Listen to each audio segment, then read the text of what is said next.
ஜீவவசனம் கூறுவோம், சகோதரரே சேர்ந்தே எக்காலம் ஊதுவோம். கர்த்தருடைய நாமம் மேன்மைப்படுத்தப்படுவதாக. கிறிஸ்துவுக்குள் அன்பானவர்களே, இந்த நாளிலும் ஜீவ வார்த்தை ஒன்றை நாம் கேட்போம். மீகா 6வது அதிகாரம் 8வது வசனம் இப்படி சொல்லுகிறது: மனுஷனே, நன்மை இன்னதென்று அவர் உனக்கு அறிவித்திருக்கிறார். நியாயம் செய்து இரக்கத்தை சிநேகித்து உன் தேவனுக்கு முன்பாக மனத்தாழ்மையாய் நடப்பதை அல்லாமல் வேறே எண்ணத்தை கர்த்தர் உன்னிடத்தில் கேட்கிறார்.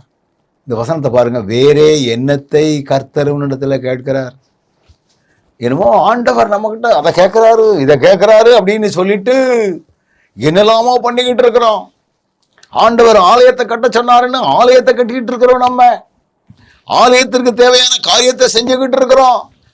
கொடை கொடுப்பதை போல வசனத்தை ஜோரா நடத்திக்கிட்டு இருக்கிறோம். ஆனால் ஆண்டவர் கேட்பது என்ன? அதான் முக்கியம். ஆண்டவர் உள்ளான இருதயங்களிலே கேட்கிற காரியம் என்ன?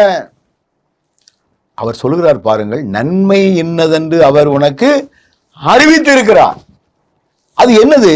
நீ நியாயம் செய்யணும், இரக்கத்தை சிநேகிக்கணும், ஆண்டவருக்கு முன்பதாக மனத்தாழ்மை இருக்கணும். இந்த மனத்தாழ்மை வந்துவிட்டால் நாம் பெரியவன், நீ பெரியவன் அப்படிங்கிற எண்ணம் வராது. அப்படிப்பட்ட ஒரு சிந்தை வராது. தென்னிந்திய திருச்சபைகளிலே மூப்பர்கள் என்கிற ஒரு பதவி உண்டு. இது எதற்காக கொடுக்கப்படுகிறது என்றால், பாஸ்டேட் கமிட்டிகளிலே திருச்சபையினுடைய காரியங்களுக்காக போய் பேசுவதற்காக கொடுக்கப்படுகிறது. ஆனா இப்ப எதுக்கு கமிட்டியில இருக்கோங்கிறதே நிறைய பேருக்கு தெரியல. கமிட்டியில போடக்கூடியதை மட்டும் சாப்பிட்டு வரக்கூடிய மக்கள் தான் இருக்கிறார்கள். சில சுயநலமான போதகர்கள் இவர்களுடைய அறியாமையை பயன்படுத்தி கொண்டு தங்களுடைய விருப்பப்படி சில தீர்மானத்தை எல்லாம் எழுதி கொள்கிறார்கள்.